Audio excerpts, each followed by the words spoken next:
الرحيم السلام عليكم ورحمة الله تعالى وبركاته جبهانتيبا أنا waxaan ka socdaa gruuban magacaygu Axmed Jaamac Aadan ka howlgala telefishinka SBC hadda waxaan u soo kacay kan u hadla gruuban waxaan loo ka weydiiyay kan laba su'aalood oo sida loo horumarin karo ay doorka bulshada ay ku leedahay warbaahinta waa qodobka labaad ee caqabadaha hortaagan warbaahinta labada qodob baan kan jeclaan ardo horaan kan ka faahfaahiyo su'aashada koowaad ku horeeyna waxay ka kooban tahay saddex qodob afar qodob baan ka wadaa qodob waxa weeyaan warbaahinta oo ka qayb qaadata adeegyada bulshada sida caafimaadka biyaha iyo wixii la mid ah taas waxay sababaysaa inay bulshadu warbaahintu inay ka qayb qaadato horumarka bulshada haddii warbaahintu ka qayb qaadato caafimaadka gudbintiisa biyaha waxbarashada iyo qodobada kale muhiimka ah taas waa qodobka labaad ah in la kordhiyo xirfadda saxafiyiinta taasina waa qodob labaad meesha ku jira runtii ma oran karno saxaafaddu wada qualified laakiin si qof meel buu joogtaa taas waa qodob labaad qodobka saddexaad waxa weeyaan dadka nugul ruuxanti inay warbaahintu ka qayb qaadato oo dad badan jecsan baa jira masaakiina dad badan baa jira aan iyagu ahayn cid caawisa haysan dadkaas waxay baahan ruuxanti in laga qayb qaato oo warbaahintu ay kor soo qaado oo caawiso ruuxanti iyadoo markastaan dhaqaale lagu xidhaynin qodobka afraad tusida meelaha ay ka jecsan tahay bulshadu warbaahintu ruuxanti waxaan karnaa waa muraayada bulshada taasna muhiima dhammaan wada fahanto warbaahintu inay tahay muraayada bulshada ugu horeyn haddii aanay bulshadu muraayad yahayn dhammaanteen waxa laga yaabaa war burca ka jiray imikaynayna inteena wada ogeyn laba saddex ka mid ogyihiin haddana inteena seerto in la soo toosno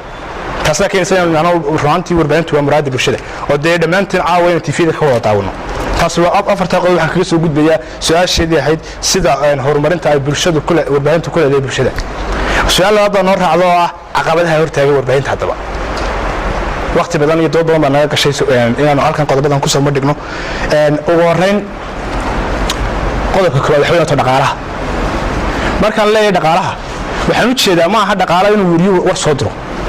dhaqaalaha markaan u jeedno waxa weeyaan TV-gu ma hadda wariyuhu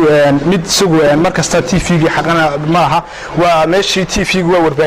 warbaahintana qof shacab leh shacabku mar duulay wuxuu furtay ganacsi taasaa sababaysa in wariyuhu horta marka hore warkiisu raantii arrimaha bulshada aan aad iyo aad xoog runtii aan u saarin oo dee markaan subax soo toosno soo shaqo doonano inaan war lacag leh oo warbaahin aan sii deyno waxa sababaysa telefishinka loo dirayay warbaahin buu ugu horeyn badde marka dee la soo maxaad ka haysaa koonayeen TV-da barafidka marka runta ka hadal qodobka labaad waa xirfad yaraan oran mayno wada xarifiin baan oran mayno wada shahaadaan ka sidana dadka qaybo nooc weeyaan runtii inteedana wariyahay runaantii haddii qof luqadda Faransiiska ku hadla noo yimaado oo halkan soo fadhiisto barnaamij laga qabto dee wariyaashu iska mid maaha mid Ingiriiska kaga qaban kara mid Soomaali kaga qaban kara runaantii waxa dhici karta in qof Faransiiska nagu jiraabaan aanu ku waraysan karaa jir taasina waa xirfad yaraan oran karno runaantii wariyaashu waxay u baahan tahay inaad 100% la raadiyo aqoonta af Soomaaliga iyo Ingiriiska wada dhaafsiisan qodob saddexaad baa jira maamul xumo markaan leeyahay maamul xumo waa xaqlaha TV-ga mas'uulka kale